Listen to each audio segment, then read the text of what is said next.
O texto onde nós lemos, meus irmãos, em Atos, no capítulo 5, e tomei por base o texto proposto pela nossa superintendência, Atos capítulo 5 e o versículo 42. E o texto diz assim: e todos os dias, no templo e de casa em casa, não cessavam de ensinar e pregar Jesus, o Cristo. Quando nós observamos, meus amados irmãos, o contexto de Atos dos Apóstolos, nos impressiona a convicção destes homens. Eles não estão preocupados se vão ser notoriedade. O que eles querem é fazer a vontade de Deus. É impressionante ver a certeza dos apóstolos em relação à sua fé viva em Jesus. Apesar de todas as circunstâncias, a Bíblia nos mostra que eles estão nessa convicção de fazer a vontade de Deus. Pois, se os irmãos olharem o versículo 40, de Atos dos Apóstolos, versículo 40, diz assim: chamando os apóstolos, o açoitaram-nos e ordenando-lhes que não falasse em nome de Jesus, os soltaram. A ordem era não pregar Jesus de forma alguma. A ordem era não evangelizar. Mas nesta noite, como tem sido nesses dias com os irmãos, os pastores que me antecederam, falando de um evangelho vivo, pois o evangelho vai além das nossas impossibilidades. Por isso que o tema deste congresso é pregando o evangelho sem. Pode vir o que vier, haja o que houver, Deus vai lhe levantar como pregador da sua palavra, aonde você está plantado. Conforme a permissão do nosso pastor Paulo Filho. Você vai dar fruto aonde você está plantado. Os discípulos tinham essa convicção, tinham essa certeza de anunciar essa fé em Cristo e a pregação do Evangelho. Como vimos, se no versículo 40 eles açoitam os apóstolos, eles dizem, não pregue Jesus. No versículo 41, imediatamente o texto lido de Atos dos Apóstolos, capítulo 5, diz, e eles se retiraram do sinédrio, regozijando-se por terem sido considerados dignos de sofrer afrontas por esse nome. A afronta do sinédrio, a afronta da religiosidade de então, era como que combustível para eles. Nada poderia barrar este homem. Por quê? Porque a mensagem não era deles. A pregação não era deles. O evangelho não era deles. E de quem era a mensagem? Dos céus. E de quem era a pregação? Sobre Cristo. E aonde estava a mensagem? No coração. Então nada nem ninguém poderia parar ou barrar a atitude daqueles homens, aleluia, de pregar o verdadeiro evangelho. Ei, irmão, levanta a cabeça, vai dando glória a Deus, que é no meio dessa luta, dessas adversidades, que Deus vai te moldar e te levantar como pregador da palavra de Deus. Quantos podem receber essa palavra? Levante a mão e glorifique o nome de Jesus. Então nós vimos no versículo 41, eles próprios testemunharem e de grande satisfação de serem injustiçados por conta do evangelho. O evangelho cria nele não apenas um sistema filosófico, nem de Hillel e nem de Gamaliel, muito embora a gente vai falar deles lá posteriormente. Esses homens não conseguiam produzir em homem nenhuma alegria que aqueles homens sentiam ao ser perseguidos por amor ao evangelho. Era como que cada vez alguém quisesse barrá-los, como que todas as vezes alguém quisesse miná-lo, quisesse cessar a palavra, enchia-se nele a alegria do poder do evangelho e dizia, a missão dada por Deus, eu vou cumprir, louvado seja o nome do Senhor. Aleluia. Oh, glória a Deus. E o texto diz, meus amados irmãos, que eles se regozijavam. Nesse versículo 41, podemos ver que ele regozijando-se por terem sido considerados dignos de sofrer afronta por esse nome. Que nome? Que nome? Então, se você está sendo afrontado por conta do nome de Jesus, dá glória a Ele. Aleluia, aleluia, louvado seja o nome do Senhor. Alguém um dia me disse, contando uma história no seminário de missões, que ele havia mandado o filho para o campo missionário. E quando foi determinado o tempo, eles estavam ali em praça pública pregando o evangelho. E de madrugada, depois do culto, o filho pega o telefone e liga para o pai. E diz: pai, eu não vou suportar evangelizar nesse deserto aqui, nesse interior do nosso estado. É muito apedrejamento. Pai, jogaram literalmente pedra na minha equipe e em mim. Aí o pai do outro lado, o pastor que havia enviado o filho, começou a rir da glória a Deus, aleluia. Começou a rir e dizer que Deus era bom.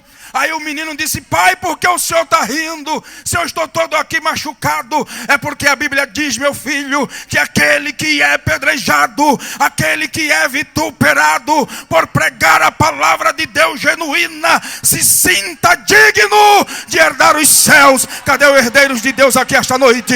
Levante a mão e adore a Ele aqui neste lugar. Aí eu brachandaragá sobra manaia. Quem evangeliza não pode ter vergonha de pregar o evangelho. Paulo disse que não se envergonhava do evangelho, porque é poder de Deus. Logo, meus amados irmãos, nós temos a consciência de que nós não podemos nos envergonhar, mas nós estamos ávidos para pregar as boas novas, porque eles entendiam perfeitamente que o evangelho é poder de Deus para a salvação de todos aqueles que crescem no Senhor. Ai, ó, xarabacama nagaçou. Olhe para cá, por favor. Você não está pregando simplesmente a sua vida. Você não está pregando um sistema filosófico de ensino. Vocês não estão pregando um sistema de doutrina aleatória.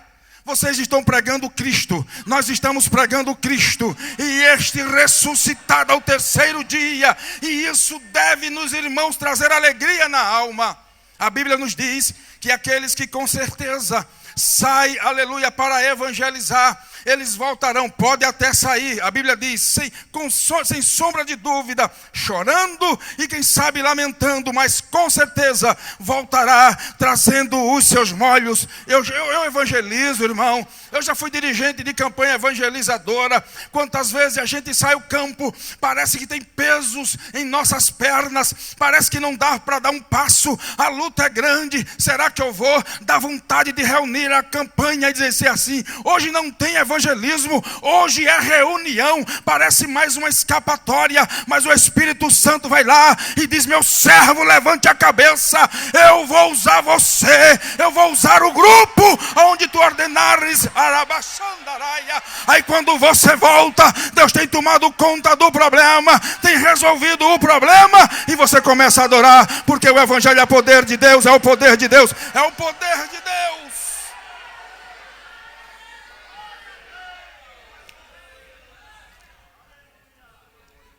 Oh, aleluia. Eles eram perseguidos, presos, maltratados, eram insultados e pressionados a deixar de proclamar a nova fé. A igreja primitiva está passando por um processo rápido, porque o poder de Deus, conforme Atos 1:8, está atuando fortemente no seio da igreja.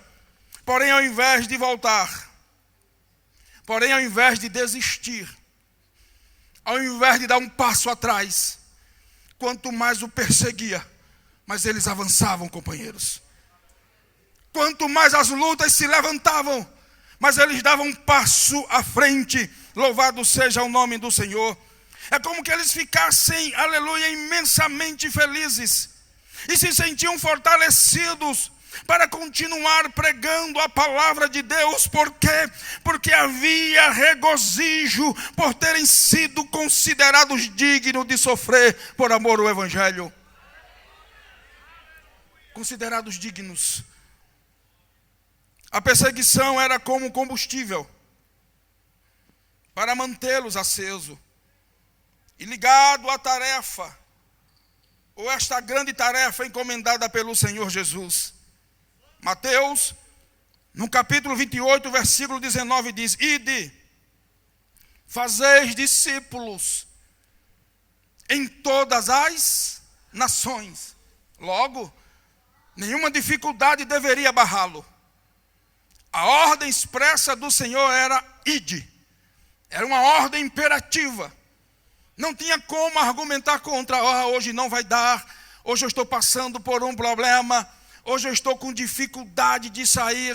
Eu não tenho como levar uma palavra. Eu não tenho como pregar hoje. Não, Jesus não disse isso. Ele disse ide. Ide. O verbo, aleluia, tem uma ação muito intensa. Ide. E se eu for dessa tristeza, ele vai ser a sua alegria. E se eu crer e for enfrentando o problema, ele vai dar a solução. E se eu for enfermo, ele vai te curar. E se a porta estiver fechada e eu for, ele vai abrir a porta. E se eu não conseguir, Deus vai fazer você conseguir.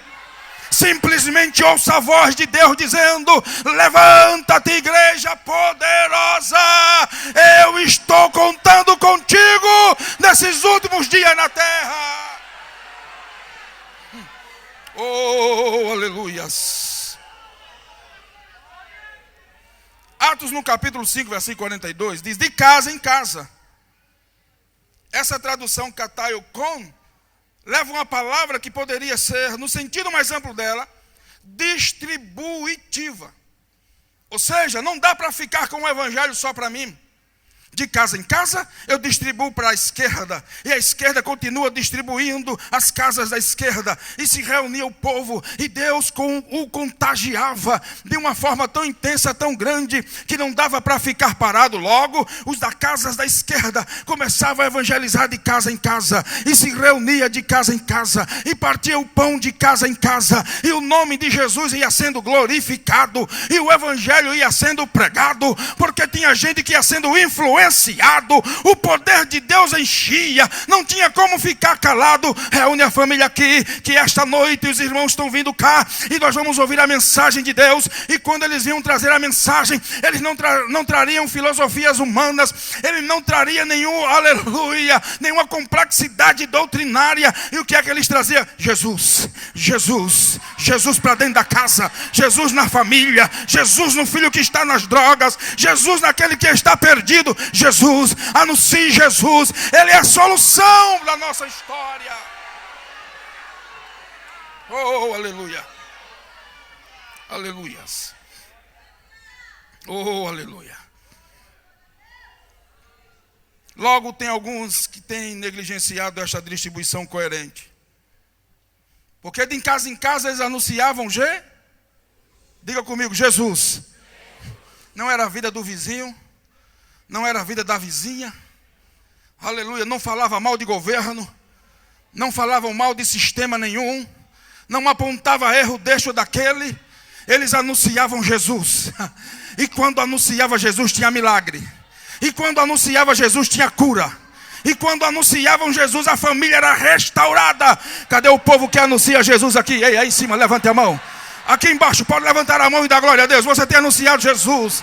E eu sei que Deus tem feito um milagre através das tuas visitas.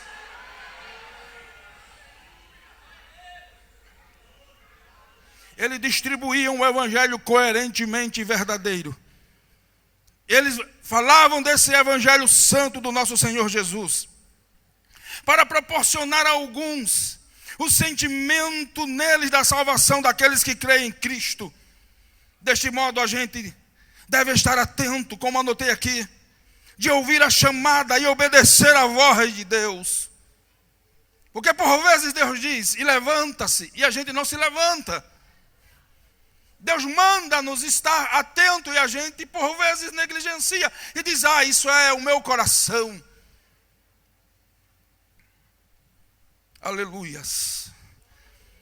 Mas nós, de um modo intenso e de uma forma, de uma crença nele, devemos ouvir a voz de Jesus quando ele diz, em Lucas no capítulo 6, versículo 46, por que vocês me chamam Senhor, Senhor, e não fazem o que eu vos mando? Era como que Jesus chamasse constantemente para o evangelho não cessar de ser pregado. Vão de casa em casa. E alguns deles, por vezes, não entendiam esse chamado. E achava que o chamado era para fama. Ei, o chamado é para pregar o evangelho que nunca cessa. E ele chamava, e alguém acha que o chamado é apenas para estar na liderança daquela grande campanha. Ei, o chamado é para ouvir a voz de Deus e pregar o evangelho. Dirigir faz parte, mas não é tudo. Dá para você dar glória a Deus aí ou vai ficar? Deus vai te usar, você dirigindo lá. Deus vai usar você secretariando aquela CEDALP.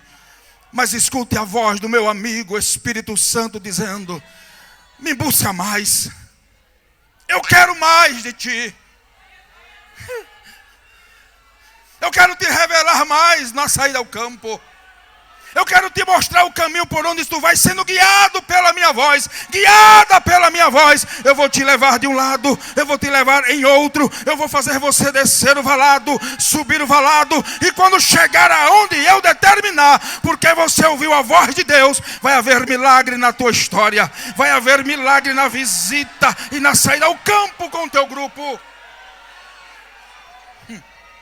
Oh, aleluias.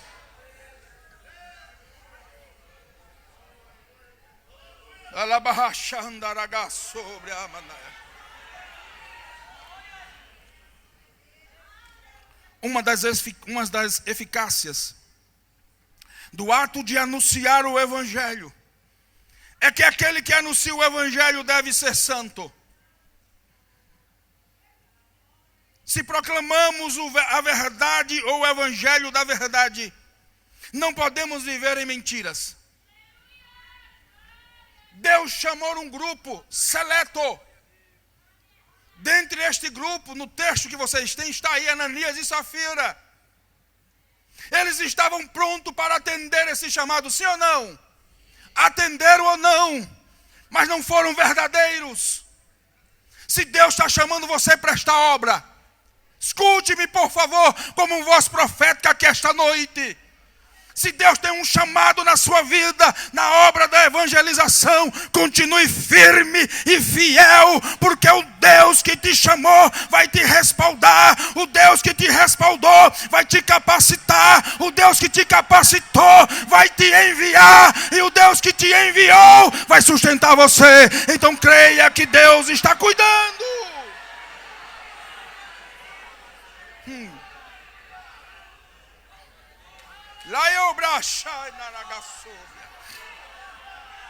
Atos no capítulo 5, versículo 4, parafraseando o texto, diz: não mentiste aos homens, mas mentiste para Deus.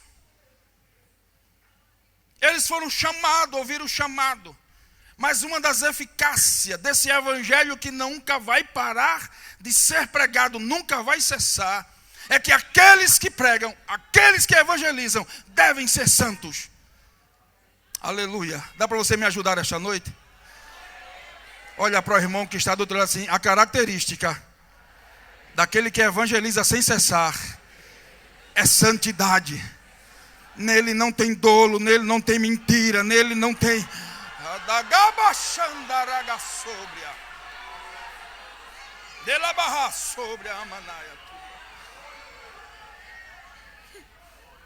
Ananias foi chamado juntamente com a sua esposa, Safira. Eles viram a necessidade da obra, desse chamado, dessa urgência, desse evangelho que nunca vai parar de cessar, de ser pregado. E disseram: vamos vender a propriedade, mulher? Vamos, meu bem, vamos. Concordaram, tudo certo. Vender a propriedade. No caminho, disseram: rapaz, é muito dinheiro para os apóstolos. Aleluia. Quantos têm um chamado de Deus aqui? Levante a sua mão aos céus, por favor. Seja verdadeira com o seu chamado. Seja verdadeiro com o seu chamado. Se Deus lhe chamou, aleluia, seja verdadeiro com Deus. Deus conhece a gente por dentro e por fora, sim ou não? É por isso que esse evangelho nunca vai deixar de ser pregado. Porque quando alguém diz eu não vou, eu não tenho mais condição, e quando alguém abdica da chamada, Deus vai lá, pega um drogado, pega um na esquina e começa a trazer para dentro da igreja, muda a vida dele, a vida dela, abre a visão dele espiritual, ele começa a entender quem é Deus, aí Deus começa a utilizar ele na comunidade, e depois ele está pregando de casa em casa, de rua em rua, de cidade em cidade. Deus vai se usar de você.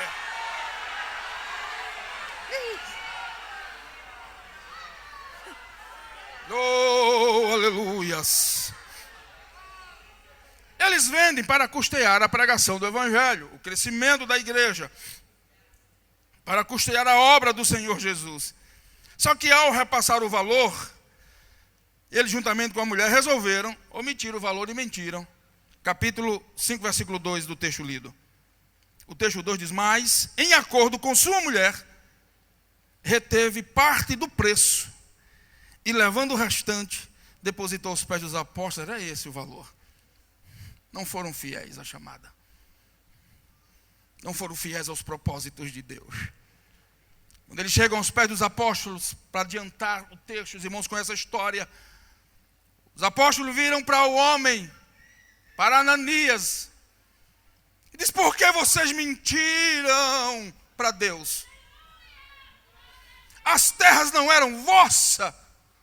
Por uma ocasião, o texto não nos dá a clareza, mas a mulher não estava. 3 horas depois ela chega.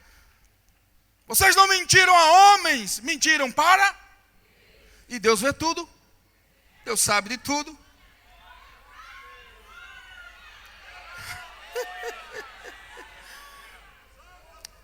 Subitamente ele morre.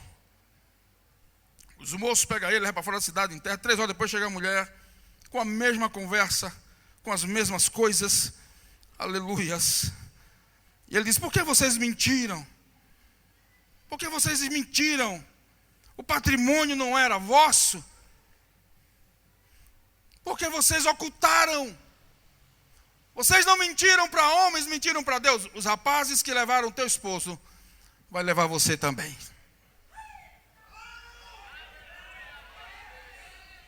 Eu tenho uma palavra de Deus para essa CEADALP aqui esta noite. Pregação do evangelho, meus companheiros, é coisa séria. Pregação, aleluia, do evangelho é algo comprometedor. Então pregue Jesus.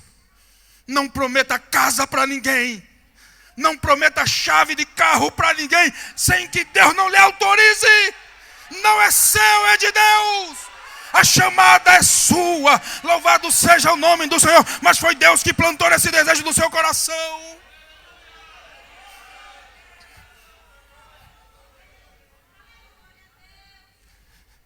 A mulher morre e os homens enterram junto do seu esposo. Logo, meus amados irmãos, se nós estamos pregando uma verdade, e essa verdade de Cristo é suficiente para libertar o vil pecador, nós devemos andar na verdade. João 8:32 diz: e conhecereis a verdade, e a verdade vos, e conhecereis a verdade, e a verdade vos. Não é sentir a verdade. Não é sentir a verdade, é conhecer a verdade. Porque tem muita gente sentindo coisa por aí, e diz: é a verdade de Deus que eu estou sentindo no meu coração. Mas a Bíblia diz: e conhecereis a verdade, e a verdade vos libertará. Ei, prega a verdade, viva a verdade, aleluia, ande na verdade, e você vai ver Deus fazer milagres. Quantos podem crer nesta noite? Levante a sua mão e dê glória a Ele. Aleluias. Logo, os Ananias e Safira não são exemplos para a igreja atual. E aí nós podemos dizer, meus amados irmãos, que neste ponto aonde a eficácia de ser puro, de ser santo, é o que anuncia o Evangelho, que faz o Evangelho propulsar em uma sociedade totalmente denegrida e corrompida por maus costumes dos dias atuais. Logo, os milagres evidenciavam a pregação do Evangelho daqueles dias. Enquanto uns, ao dar ouvido à chamada e ouvindo a chamada indo, não eram verdadeiros em sua chamada, Deus não fez o Evangelho cessar. O que é que Deus faz? Começa a promover milagres no meio do seu povo. Então, os milagres evidenciavam a pregação do genuíno Evangelho no início da igreja que estava se estabelecendo.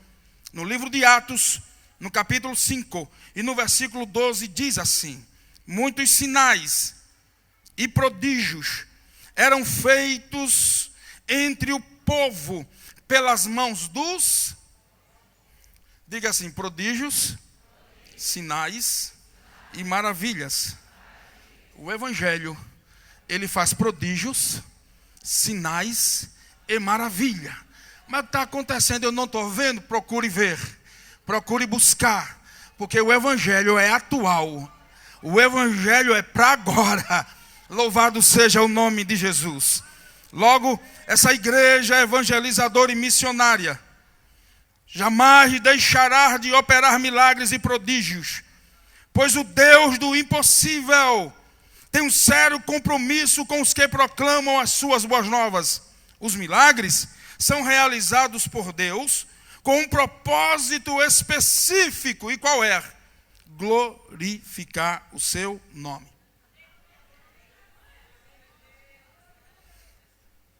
Diga assim comigo: os milagres servem para glorificar a Deus. Milagre não é para exaltar homem. Milagres, aleluia, não é meio atrativo para homens. Os milagres glorificam a... É por isso que quando você chega lá no domingo de manhã, no domingo à tarde, no domingo à noite, e quando você está evangelizando, você chegou ali naquela casa, e por vezes alguém está ali enfermo, alguém está ali passando por um problema espiritual até, aí o grupo chega, aí Deus se utiliza de alguém, aí a obra de Deus começa a ser feita, os céus começam a descer algo sobrenatural, porque eu creio, aí o que estava quase morto começa a se levantar, aí começa, aleluia, a glorificar a Deus, aleluia, porque houve milagres, aí você naquele grupo, ou na direção daquela CEDALP, não pode tomar isso para si, porque os milagres, diga comigo, glorificam.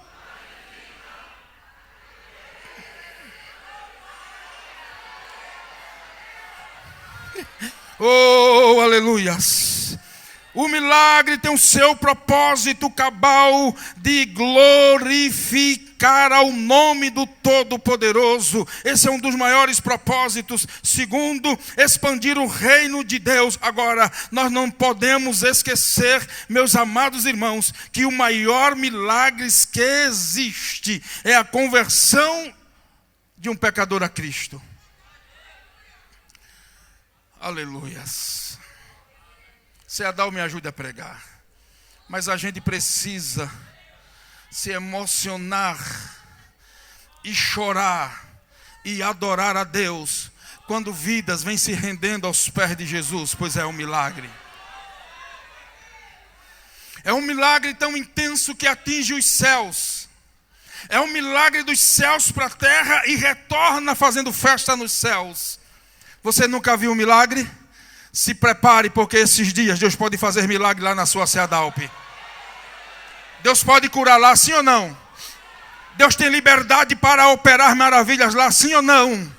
Mas também Ele pode salvar aquela pessoa que você acha que não tem jeito, mas você está pregando um evangelho de verdade, a verdadeira mensagem do evangelho. Aleluia. No Novo Testamento, meus amados irmãos, emprego algumas palavras no original para descrever a obra milagrosa de Jesus. Os apóstolos e dos apóstolos, são 4 palavras. Teras, semeiam, ergon e dínamos. Eu vou ser breve aqui, não vou me ater muito nesses termos. O primeiro significa maravilha. E faz alusão ao caráter extraordinário do milagre. O Evangelho produz milagres. O Evangelho produz maravilhas. Eu não sei os irmãos, mas esses dias eu me encontrei com alguém que há muitos anos não via. E parecia impossível aquele meu amigo um dia confessar Cristo como Salvador. E nos encontramos, e eu perguntei, você já é crente? Ele disse, há mais de 5 anos. Jesus mudou a minha vida. Porque os milagres glorificam a Deus. Os irmãos sabem, por questão, eu não vou falar de nomes, mas o pastor Paulo Filho acompanhou a minha ida para Bonito. Eu fui enviado para Bonito pelo pastor presidente, pastor Roberto José dos Santos, e fomos lá abrir a obra em Bonito. Talvez alguns irmãos que estejam me escutando, talvez se lembrem desse episódio. Estávamos no culto, pastor, e a casa estava... Eram os primeiros meses, acho que 8 meses, mais ou menos 1 ano de obra iniciada naquela cidade. Estávamos em um culto e na nossa igreja havia chegado um irmão que tocava violão, nós não tínhamos tocador, e ele era o enfermeiro daquela cidade, e por vezes ele clinicava ali também ajudando, era muito antenado com o processo de medicina, pois ele tem tem empresas do ramo da medicina. E o culto estava processando. E eu passei a manhã visitando, evangelizando e convidando o povo para a igreja. E naquela noite veio algum grupo de irmãos nos visitar. Dentre esse grupo, tinha uma irmã que estava passando para a nossa igreja. E ela trouxe o seu bebê, um garoto que estava em seus braços. Eu estava no púlpito, o irmão aqui tocando violão e alguém pregando, não me recordo, ou se cantando. De repente a irmã corre do banco do meu lado direito, pastor. Chega no púlpito e me entrega um menino gelado. E diz assim, olha pastor, eu entrei aqui na igreja com meu filho vivo. E agora percebe que ele está morto. O irmão que estava tocando violão, pastor, eu queria vir pegar o menino, eu fiz assim para ele, fiz assim para a igreja, fica calma, pedi que a igreja ficasse em oração, eu coloquei os meninos nos braços e disse, Deus, tu me mandaste para cá, se esse menino morre na igreja, esse povo não volta, e a notícia vai correr na cidade, que esse menino morreu e a igreja não fez nada, Senhor.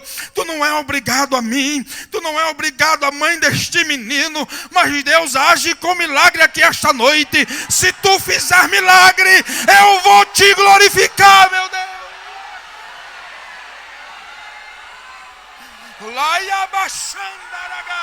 Quem prega o evangelho deve ter ousadia, porque ele é santo e ela é santa. Só os santos e os santos, levante a sua mão aos céus e adora.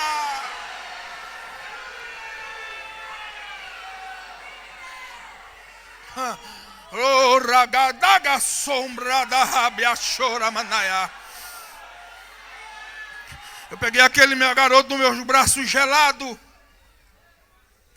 e comecei a chorar, implorando a Deus por um milagre. Que experiência, irmão. O evangelho que pregamos sem cessar produz milagre. Senhores, o evangelho que vocês pregam produz milagres. Igreja, o evangelho que nós pregamos produz milagre. Quantos querem milagre aqui esta noite? Você pode sair com milagre aqui da parte de Deus.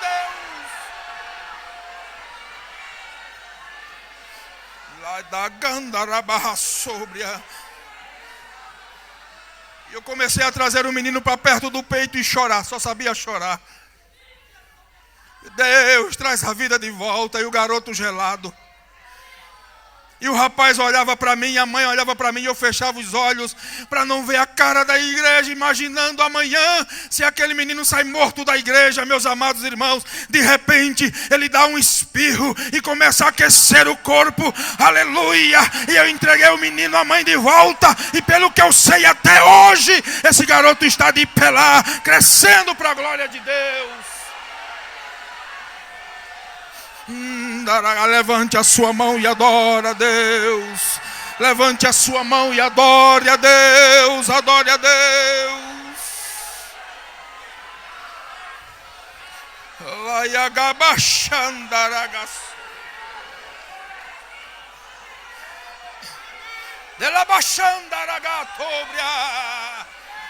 A pregação não pode cessar por causa da sua incredulidade, nem da minha incredulidade. A pregação não pode cessar por conta da sua falha ou da minha falha. Deus vai ter sempre alguém levantando para pregar a sua palavra. Onde é que está você aqui esta noite? Que Deus está levantando para pregar a sua palavra. Levante a mão em cima e adore a Deus. Deus está te chamando.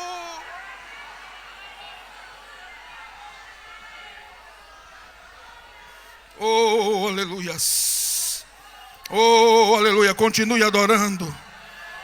Continue adorando o nome de Jesus. Estamos indo já ao final. Oh, glória a Deus. Glória a Deus. Glória a Deus.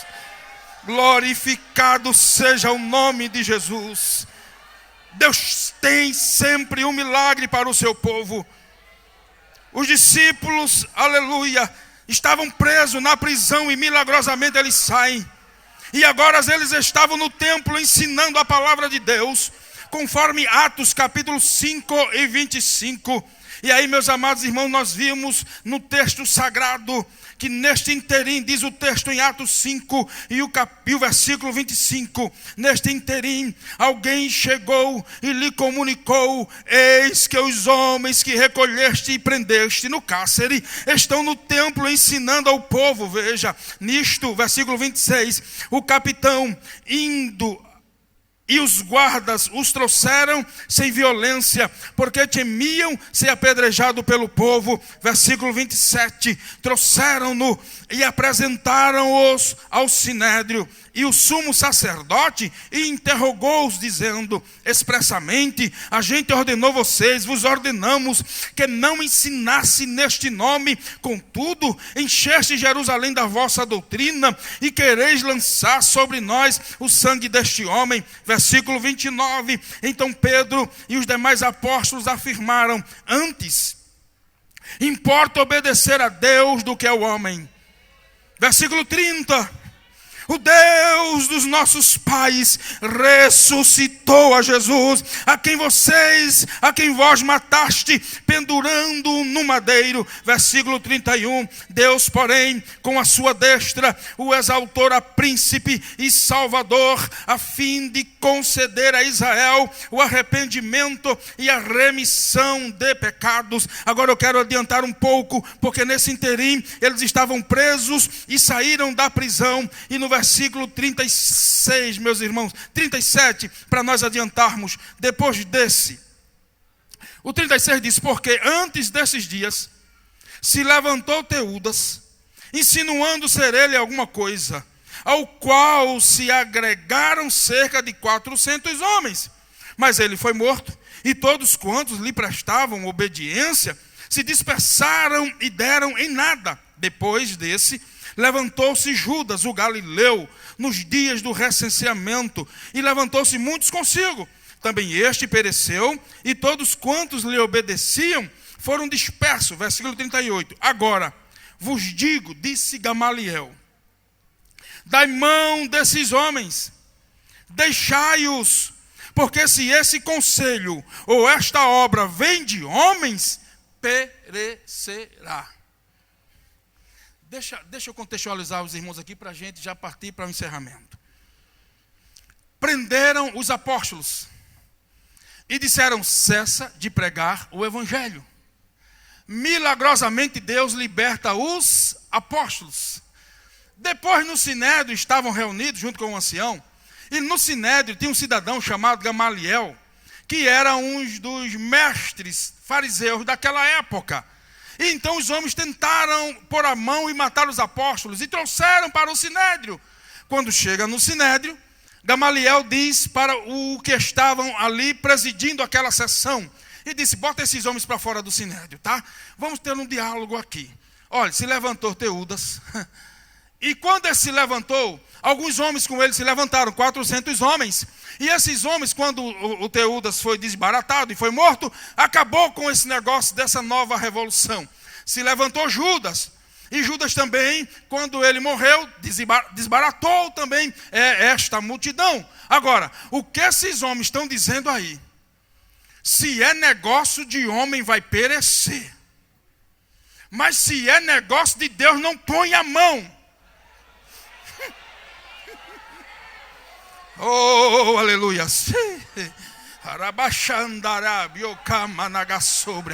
Por favor, por gentileza, não é muito meu feitio, mas eu quero fazer essa noite. Olhe para o seu irmão e diga assim: o evangelho foi fraco. O evangelho que você prega não é negócio de homens, é negócio de Deus.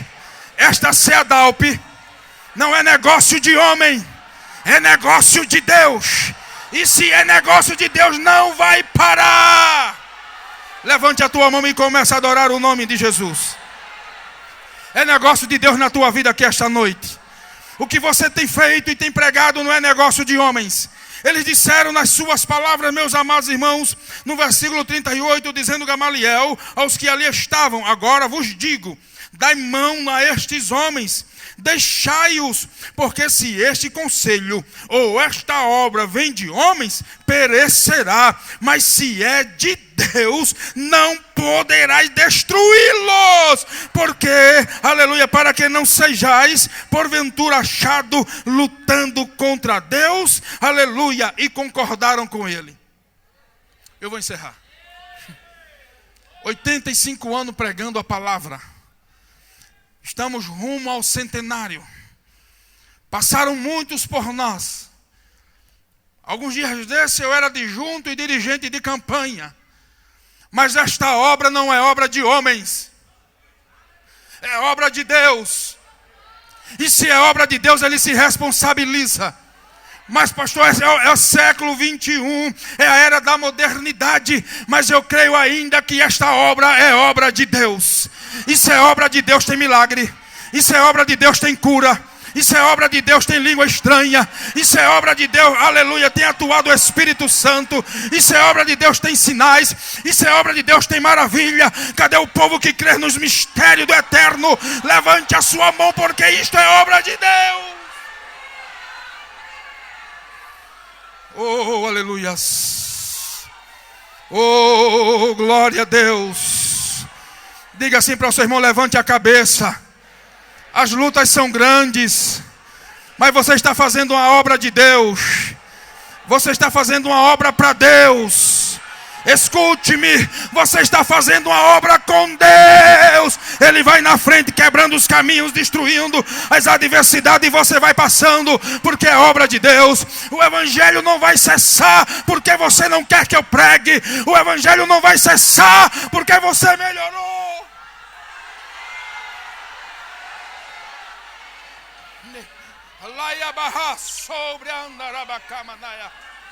O evangelho não vai cessar porque você vai fazer birra lá na sua área ou lá na sua campanha. Eu não vou para este lugar, eu não vou. Não vai cessar. Deus vai levantar outro, Deus vai levantar outra, porque essa obra é de Deus, esse negócio é de Deus. E se você concorda com esta palavra, levante a sua mão aos céus e adore ao Deus que te chamou para esta grande obra.